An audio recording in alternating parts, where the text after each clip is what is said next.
Travel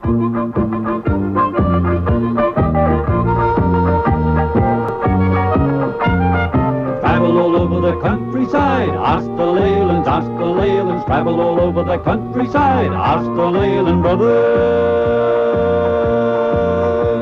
Whatever it is that you want to see, ask the Leylands, ask the Leylands. No matter whatever that happens to be, ask the Leyland brothers. Come on, me in and join in the fun. Travel all over Australia.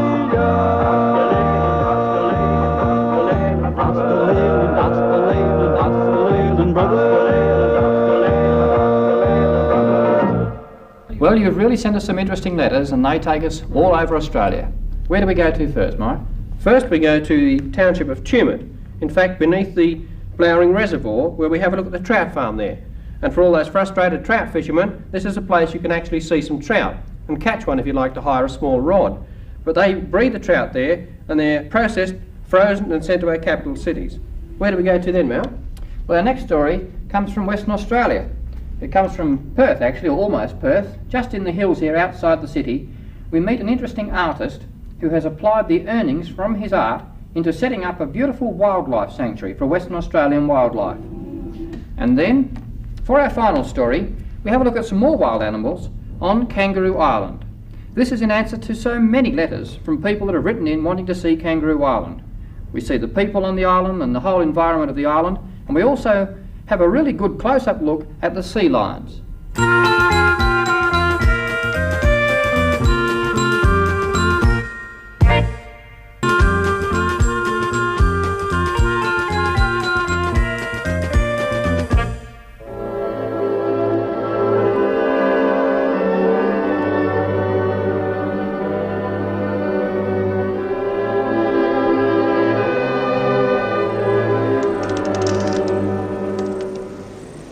If you've ever been trout fishing, you'll realise just how difficult it is to catch a trout. Well, just upstream here on the Tumut River, it's quite easy to see some trout at the trout farm. Paul Nelson of Colac in Victoria would like to see a trout hatchery, so we're going up beneath the Flowering Reservoir to have a look. It's much easier to catch a trout at the Snowy Mountains Trout Farm. Here they have a fish-out tank, where visitors can try their luck with a hired rod. Apparently it is not rare for frustrated trout fishermen to end up here, determined to take home a trout they can truthfully say they caught.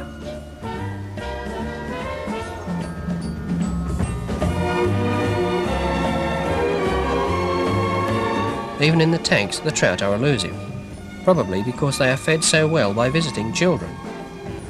The real object of the trout farm is to breed rainbow trout for the table.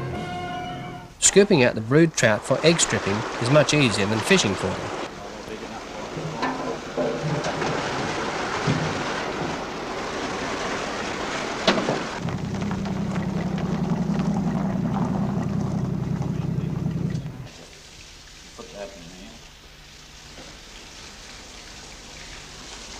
Inside the hatchery, foreman Bill Hilly and farmhand Grant Thatcher take milt from the male rainbow trout.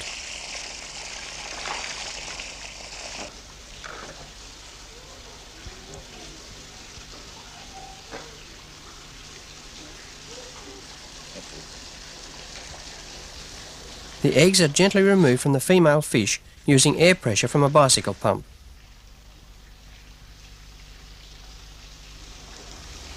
Then the air must be sucked out of the ovaries before the female can be released into the tank. A mature female will produce 2,000 eggs, and the milt from one male is sufficient to fertilise the eggs taken from 4 females.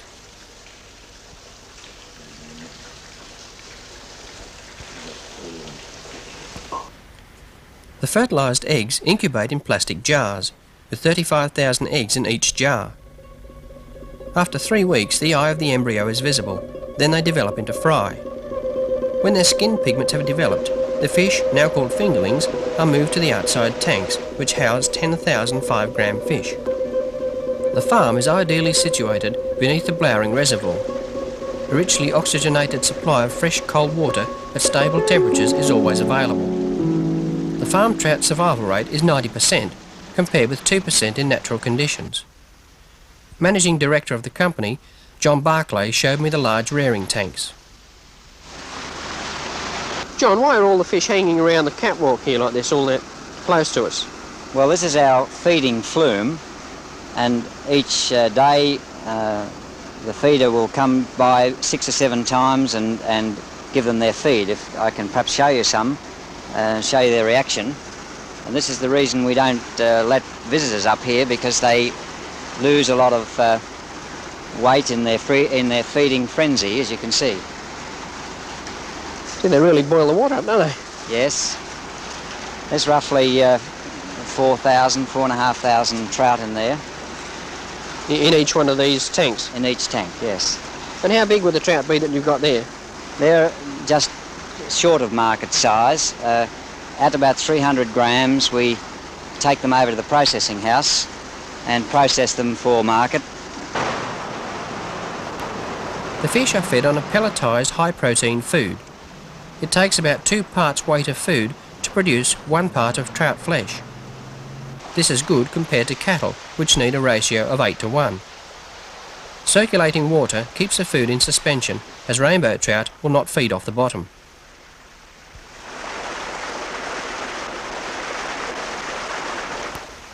After 15 months, the trout have reached the saleable size of 300 grams.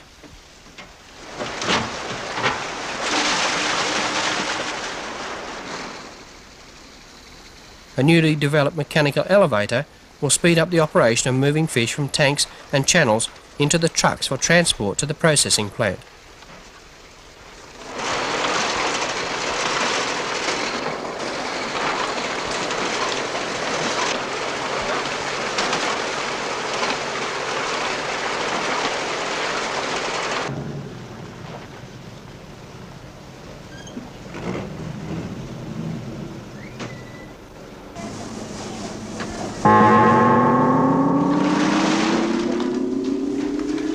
About 700 trout at a time are placed in this tank and are killed instantly by electrocution. Because they do not die under stress, this method produces better flesh. The German-made Gillian gutting machine can handle 60 fish per minute.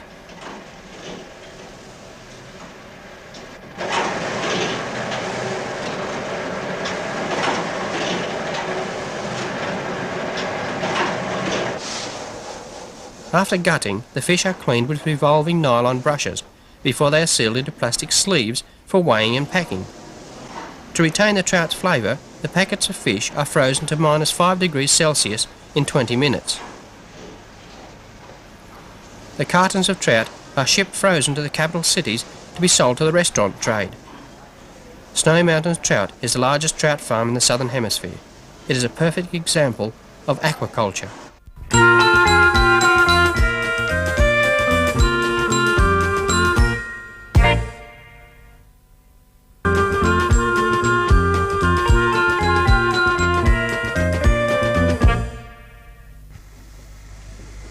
Well, we're not actually on the beach at Broome in Western Australia, although we are in Western Australia. We're in fact inside the studio of a well-known Australian artist, Nardino. Now, Nardino's work is famous throughout the world, and he creates paintings like the one behind me. And he's travelled around Australia and seen a lot of the Australian countryside. Now, we've come to Nardino's studio to have a look at Nardino at work, how he creates these paintings, in answer to a request from Mr. Ian Anderson from Perth in Western Australia. And we've come to have a look at the way he works, but that's only part of the story, because he's also created here a sanctuary for Australian wildlife. It's the Kahuna Wildlife Sanctuary. So let's meet Nardino, see how he creates his paintings, and then let's have a look around the sanctuary. For 18 years, Nardino travelled around the Australian outback with his wife Lucille, and now puts his experiences onto canvas. Nardino's paintings are mostly landscapes, which sell readily, providing most of the money required to set up the wildlife sanctuary. Because Nardino works with wet paint, he must complete each painting in a continuous session, the average one taking a full day. During his travels, he came to appreciate the rugged nature of the Australian bush and the wildlife it supports. These themes dominate his paintings, but he was convinced that the average Australian doesn't know enough about our native wildlife and would probably spend days in the bush without seeing even one kangaroo. Here he has tried to provide an ideal combination of his two great loves, his painting and the bush animals. He can work every day in the studio while surrounded by the bush and wildlife that inspires his work. Here in 40 acres of natural bush, visitors can wander among the animals and see them behaving normally. There are no cages at Kahuna, just a series of walking tracks which meander through the bush, providing the visitor with the opportunity to observe without intrusion. There are several ponds which are always graced by waterfowl.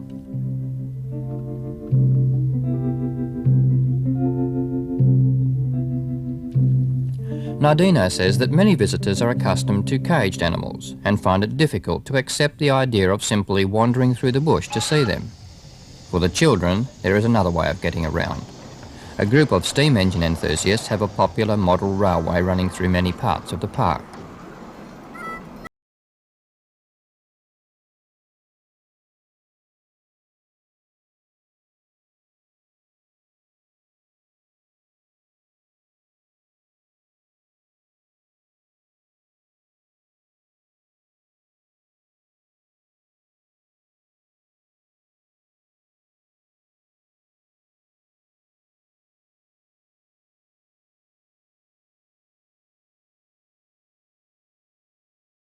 This novel form of transport is intended mostly as entertainment for the young, but does also provide glimpses of kangaroos, wallabies and emus.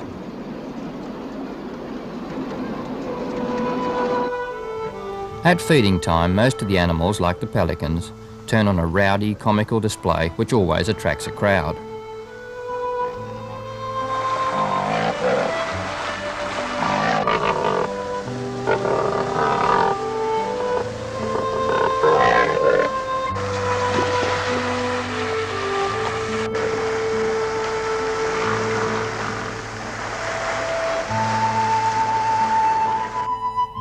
The Kahuna Wildlife Sanctuary had not been open long at the time of filming, and the animals were still becoming accustomed to the presence of people.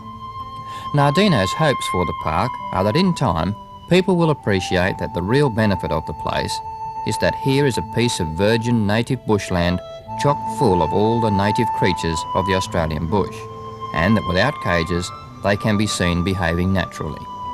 It's an unusual concept for a wildlife park, but Nardino thinks that it's only through places like this that many city children have an opportunity to enjoy the Australian bush and its animals.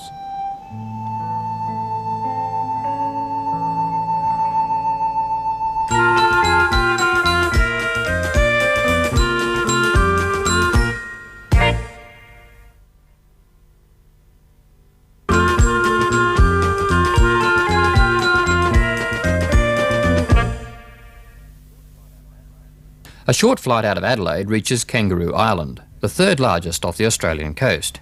Here, city folks relax whilst retaining civilised amenities at Kingscote, the largest town. All you have to do is... Hop, hop, hop, hop, hop. Let's all hop till we have to stop. Let's hop, hop, hop, me and you, on the lovely island of the Kangaroo.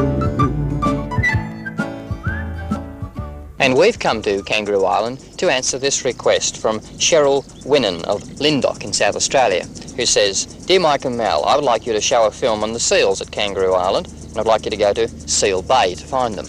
Well, we will go to Seal Bay, but we've had many letters asking to look at Kangaroo Island in general, so we're going to look at Kangaroo Island and the seals in this segment of our program. Now, the spot where I'm standing is quite significant. This is Nepean Bay on the northern part of the island. It stretches for quite some distance behind me there. Now, the significant thing is that in 1802, when Captain Matthew Flinders was circumnavigating Australia on his voyage of discovery, he sheltered here during a storm and sent ashore his ship's company to look for some fresh food. They hadn't had any fresh meat on their expedition since they'd left South Africa. Well, the men came ashore and they found a bountiful supply of kangaroos. In fact, the kangaroos were so unafraid of man that were able to catch 31 of them to supplement the ship's supply of food by simply clubbing them on the head. Well, so grateful was Matthew Flinders for this that he named the island Kangaroo Island.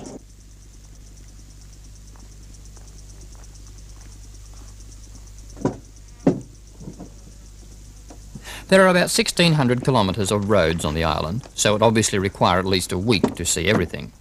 But even in a few days, it's possible to take in the highlights by simply hiring a car and driving a circuit around the coast. Kingscote, supporting a permanent population of about 1,500, is an ideal place to begin. Here, the holiday resort atmosphere is present all year round, with plenty of reminders that the coast is never far away. And if fishing is what you're after, there's no shortage of boats for hire or charter at Kingscote, as well as dozens of excellent sandy beaches all along the northern coast. One such beach at Stokes Bay is concealed from view. A track winding through a tunnel of fallen limestone rocks leads to a sheltered cove of glistening white sand that comes as a complete surprise. At high tide, the tunnel mouth is sometimes underwater, preventing access to the beach.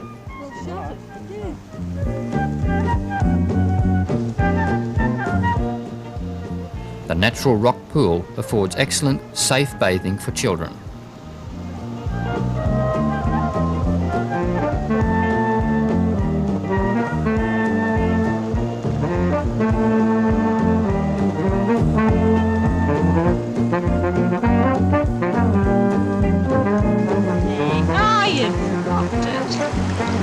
I dropped it. Where'd it go? There it is. Well, it's easy to see why this beach at Stokes Bay is so popular with visitors to Kangaroo Island. In fact, it's almost a must on every tourist's calendar. But there's another bay and another beach on the other side of Kangaroo Island, on the southern side, which is even more popular, and that's at Seal Bay. This magnificent bay is known the world over as a tourist attraction, and for good reason. This is the place where hundreds of sea lions bask in the sun and frolic in the surf all year round. It's one of the most unique places anywhere in the world. Here, the sea lions not only use the beach, but don't mind sharing it with human intruders. A place where man can be friends with nature's wild creatures and be privileged enough to walk in perfect harmony among untamed wildlife.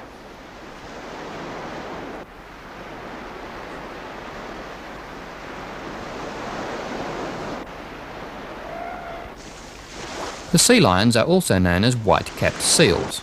Although sea lion is their proper name, they're more often referred to simply as seals by the thousands of tourists which flock to this small beach at Seal Bay. They breed on a different part of the island and only come to this beach to apparently play and relax. Oddly enough, they seem to welcome man here, but react quite differently at the breeding grounds. It's always the young ones which provide the most fun to watch as they demonstrate their agility in the surf.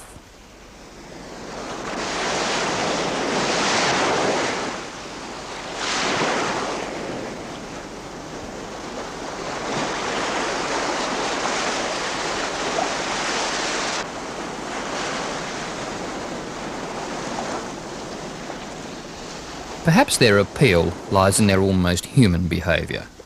Tired oldies, interested only in lazing in the sun, and energetic youngsters keen to drag the adults in for a dip.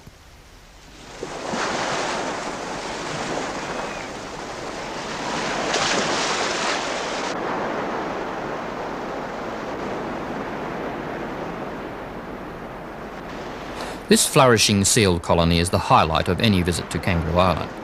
But it's interesting to note that the earliest white inhabitants, seal hunters, almost wiped them out in their zeal to gain pelts.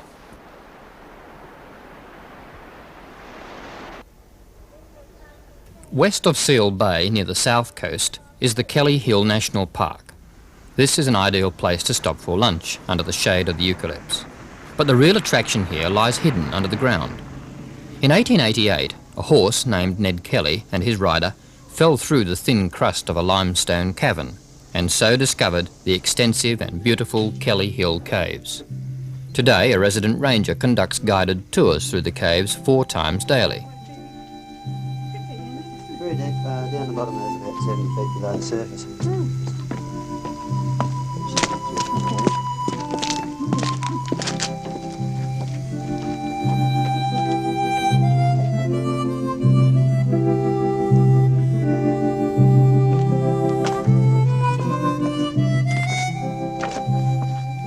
The beautiful limestone formations are as fine as those found anywhere, and each trip through the cave takes about 45 minutes.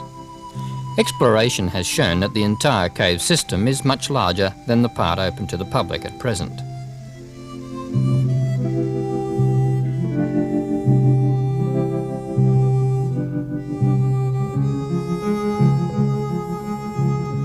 The western end of Kangaroo Island is still relatively wild and undisturbed. Around 550 square kilometres of it have been set aside as the Flinders Chase Fauna and Flora Reserve. Here, it's possible to observe flocks of Cape Barren geese grazing casually. The Cape Barren goose is one of the world's less bountiful waterfowl, with a total population of only around 6,000. In the past, they suffered badly at the hands of man. They were killed for meat by early seal hunters and later suffered wholesale slaughter by graziers who considered them pests competing with cattle and sheep on their pastures. Today, protected by law, they're on the increase. Koalas introduced from Victoria are also quite common throughout the Flinders Chase Reserve. They've been here long enough now to be referred to by the locals as naturalised Kangaroo Islanders.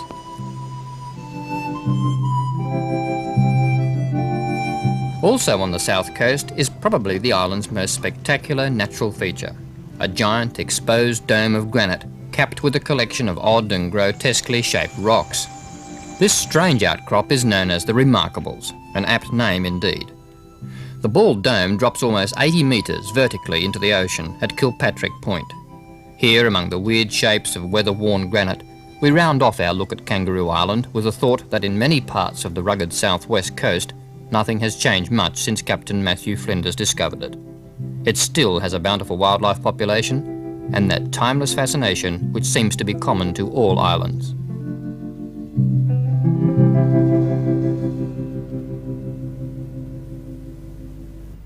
Well, we certainly hope you enjoyed that episode of Ask the Leyland Brothers. We've certainly had plenty of letters asking to see Kangaroo Island. In fact, we'd like to thank all those people that have written in through our episodes in the last few months asking to see things on this program. But we would like to say that don't be disappointed if you haven't seen your episode yet. It'll probably turn up a little later. We'd also like to take this opportunity to ask other people that haven't yet written in to send in their suggestions, because it's your ideas which keep our program going. Now, it doesn't matter what it is, if it's something of historical interest, or if it's a story you'd like to see about wildlife, or if about an individual or somebody that you know might make an interesting story. And don't forget to write to us and we'll try and bring the answers to you on this program. Now, the address is Ask the Leyland Brothers, Post Office Box 900, Newcastle. That's Ask the Leyland Brothers, Post Office Box 900, Newcastle, 2300.